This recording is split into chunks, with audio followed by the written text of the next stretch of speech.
Hey there, Citizens Pally here, and welcome back. Been a long while. So I put out a video, I don't know, a few weeks back, maybe even a couple months back, just talking about how things were very busy, and I was just going to let things kind of sit as they were until things calm down. And I'm now, for the most part, beyond that. I have one more road trip coming up starting tomorrow, which is going to be probably the day this video goes up. That's going to take me away for 3 or 4 days. And then after that, things look to be pretty much back to the normal. In fact, I got a 5-day vacation coming up, which I'm very looking forward to. Just a staycation if you care, whatever. But yeah, getting back into things, I finally settled down a little bit and got to play some of 3.6. Actually, it was just as 3.6.2 went live, and I spent about 5 hours with it yesterday and kind of wanted to do a state of the game type thing, talk a little bit about how the current build is and going forward into 3.7, because we're now at the point where 3.7 should be going to the Evocati probably within about 2 weeks, if it's going to come out on time. They've done some talks about how they're changing the development schedule a little bit. I don't think there's near as much news there as some people have led to believe. Essentially, they're just splitting their teams in half, so each team's working on a 6-month cycle rather than a 3-month cycle. Not much to really say there, but there was a really good, what's the video format? It used to be Reverse the Verse, and then it was called, whatever they do their Friday one is. The recent Friday one, they had Todd Pappy on and Brian Chambers and one of their network guys, and there was some really good information that came out about that. But, well, let's start first with current state of the game. So 3.6.2 is live. This has brought in the 890 jump. The footage you're seeing in the background was just me for the first time seeing the 890 jump, wandering through it and everything. It's an impressive ship. It really is. You know, the size and scale of it is quite good. The design interior wise is spot on. It's very nice. Personally, does absolutely nothing for me. It's kind of like the Reclaimer. You know, the Reclaimer is a very impressive ship also. When you see that thing on the landing pad, this is much along the same lines, but I just don't care about the Origin type ships like that. The design, form over function type thing. I would like to see something of this size done though by, say, RSI. You know, something, an upscaled Connie with like a focus on exploration or hauling or something. I think that would be really cool. You know, a big brother to the Carrack by a different manufacturer. That would really speak to me. I think that would be pretty cool. Something with just more of a gameplay focus than it's a fancy party ship.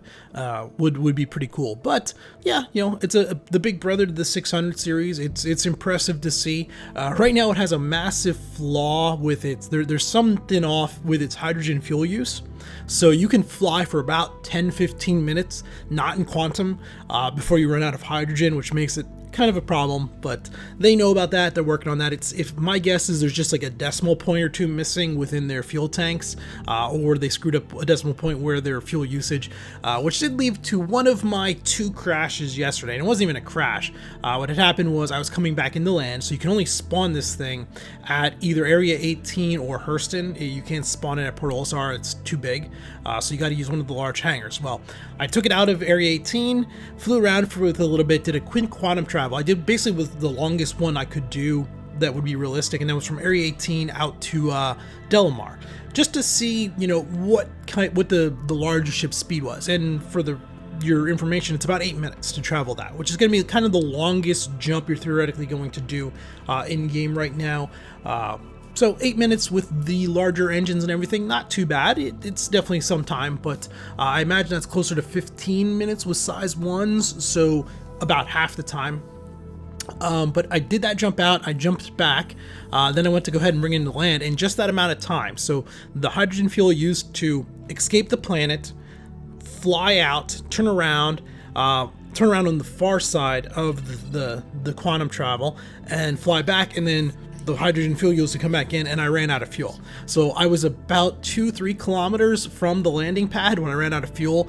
My ship crashed down, so I'm on the no-fly zone, and the no-fly zone's trying to take the ship back up. It's trying to make it fly out of the no-fly zone, but since I have no fuel, there's no engine thrust, and the game didn't really know what to do. So I had to self-destruct the ship. When I did that, it just kind of went to the black screen, so I couldn't log back, do anything, so I had to kill the game in order to get back in. So that was one crash. There was another one at the end of the day. But yeah, 890 jump, interesting. Other than that, though, 3.6.2 seems to be a very good, very playable patch. I did a lot of mission running. I made probably 30,000 credits just from doing different missions, and overall they all seem to work. Going out and just hunting bounties worked just fine. Some of the ground-based missions worked. I went and destroyed the drugs, destroyed the narcotics. That worked. Ground-based stuff is a little complicated. We'll get to that here in a moment when we talk about VTOL. But the servers felt very stable. And just overall responsive. I didn't run into any issues, to the point where after I record this, I'm probably going to jump in and do some cargo running, because I'm not too worried about being disconnected from the server or the server crashing and losing all of my cargo. I think it would be a good time to do that. I didn't try mining either. I would be interested in if mining's working, simply because there used to be a effect where when you would finally crack a rock, as I would try to figure out all the little rocks, you would regularly get disconnected. I'd say 1 in 3, 1 in 4 times you'd break a rock, it would disconnect you. So I'd like to see if they've fixed that up. Some of the other things I've noticed that have been much improvement. Enemy AI ships, the jitter that you would see when you're trying to get in on them and you're dogfighting them, they would kind of glitch around, and every so often, they weren't moving smoothly. They were moving in jumps. That is pretty much fixed. I would say I saw it maybe once or twice a little bit, but it's 95% fixed and looking good. Similar to out around one of the moons around Hurston. I forget what it is. One of the moons out there has like a debris field rather than asteroids. It's like debris. And you would fly to that area, and that area always got real framey, really broke things down. It just didn't run really well. Well, I was flying around out there, and it ran just as smoothly as anywhere else. It was very nice, a good, smooth experience. Shopping terminals, the little 3D models, they're in place, they're working. You can see what you're buying and all that stuff. That works really well again. Just continuing on in improvements. Overall, like I said, the server performance was quite good. If you've not played around with it or anything, and you've been tired of, some of the inconsistent patches, this does seem to be a good one to jump on and play, and you can get some good gameplay. I did have one crash towards the end, and this was getting pretty late. I was 3 drinks in, so I don't know, it might have been my computer, it might have been my internet or whatever, but I finally did one of the ones where I was going to go down to a planet and take out it was for Constantine Hurston, where you go down and you kill the 8 guys or whatever inside the base because they've taken it over or whatever for your 8,000 credits. Let's talk about VTOL a little bit as we get in there. The VTOL system, it's rough. If you've not messed with it at all, it is very, very tricky. The ships just are too aggressive in how quickly they accelerate. So previously, you'd come in, and as long as you had a ship with a reasonably good front shield, you could come in, kind of slow down into a low hover, and you could take out the turrets on the ground without too much issue. Taking out turrets on the ground is really difficult right now. I don't know what's going on, but you can't get into a good hover position where you're just tilting your nose down at 5-10 degrees and shoot these things. As soon as you get to a slow speed and you tilt your nose down, your ship starts accelerating really quickly into the ground. So then you're tilting back up and you're trying to go. Makes you almost have to do more of a strafe run on these turrets. And they're very difficult to hit doing that strafe run, to the point where I gave up on shooting them and found it to just be more effective to land behind a mountain or a hill and run 1.5 kilometers in, run in, do everything on foot, run back out, was more effective and faster than trying to destroy all 5 turrets and land. It just wasn't working.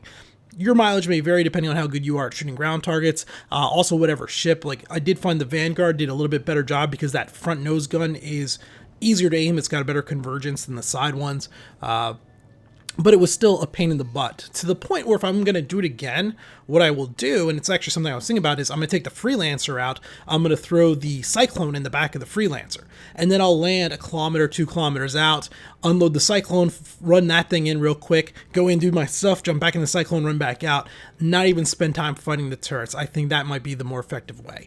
But they have already talked that the VTOL system is leaving, or at least being pulled out again, and they're going to go back to something more akin to what it was before. And that's probably the smart move. I don't know. I would almost wish they would tune it a little bit better. if you look at these engines have vectoring thrusters that you should be able to tilt over, and while maybe you can't sit at 45-degree angle without slowly falling forward, you should be able to go to a 45-degree angle and not take off and just crash instantly into the ground. There should be a happy middle ground I wish they would kind of try to find, but it sounds like they're just going to go back to the old system and put more drag on your engines when you're in low altitude. We'll have to see how it works and everything. I guess part of my concern is for VTOL based the maglev bikes. You know, this system was supposed to be good for them too, and now they're pulling it out. I want to see like what they're eventually going to do with that, because I want the Dragonfly to be good. I really want it to be good, and we'll see. But yeah, it's going away. And if you have not tried the VTOL system, just be very careful when you go into land on a planet. If you're going to Area 18, Hurston, or whatever, it takes some real effort to get those in. And now that I've done it a few times, I can kind of do it fairly easily, but you basically got to use third person, you got to get your ship nice and level, decouple, go into third person, and with your free view, you can kind of line your ship up and bring it down that way. But it's very hard to land in first person, almost impossible, especially if you're going down into a landing hangar rather than one of the straight in flat ones that you can do. Some of the Area 18 ones, you can come in level rather than going down into a subterranean hangar or whatever. I was talking about the one crash I did have. So like I was saying, towards the end of the day, I was doing one of those ones where I clear out 8 guys. So I went in, I ignored that. I got down inside the base after running in on foot and everything. And this was where like everything just got real crazy. I don't know if I have this footage because I had YouTube going, so it might have audio in the background. But essentially, like it just started really hiccuping. I walk in, I see a target, I shoot, and nothing happens. And then I shoot and nothing happens. And then like 14 seconds later, finally my shots fire out of my gun, and I get hit markers, and the target I shot should have died, but he just kind of runs around and everything lags out. And then all of a sudden there's 9 guys in front of me, and I'm shooting at them, but nobody's dying, no bullets are coming out, and the whole thing just kind of, it felt like the server was desyncing. But again, it might have been my personal internet. Next thing you know, I'm dead. Unfortunately, I lost my LMG, which is kind of the only thing that really annoys me. 1,200, 1,500 credits LMG, I can get that back. But that was kind of like the one crash at the end. And that was, again, like 5 hours of gameplay. So not too bad overall. And it might have been me. So, yeah. 3.6.2 seems pretty good, and well worth going out if you've got some time. Jump into it. There also seems to be a weird number of people that have a lot of loaner ships. Like I don't own an 890 Jump. In addition to that, I also had access to that Hornet Wildfire edition. I had access to a one of the Avengers. I had access to like 5 different ships that I don't own, so I'm not sure why I had access to that. I think the Prospector was one of them in there. I am a subscriber, so that might be why, but unless they're now adding a lot more in, it was a little strange. So you might want to jump in and see what ships you do have access to. You might have something that you don't normally own that you can take out and play around with. Talking going forward, 3.7, probably going to be a pretty light patch. Looking at feature-wise, there's not a huge amount on there, though going off that, like I mentioned, that Friday video where they talked about a lot of stuff, something that we might see start to happen is significant, maybe not significant, but improvements in overall server performance. So the big conversation of this was server-side object container streaming. And the server-side guy, the network guy that they had sit down, I forget his name, had some pretty positive information. Essentially that it's not complete, but a lot of the key backwork is now done and it's time to start implementing it. So the way I understood this to be is, okay, we now have the way for the server to go ahead and cull data and remove it out to memory, or write it to the hard drive, get it out of processing, get it out of memory, and then bring it back. That part is done.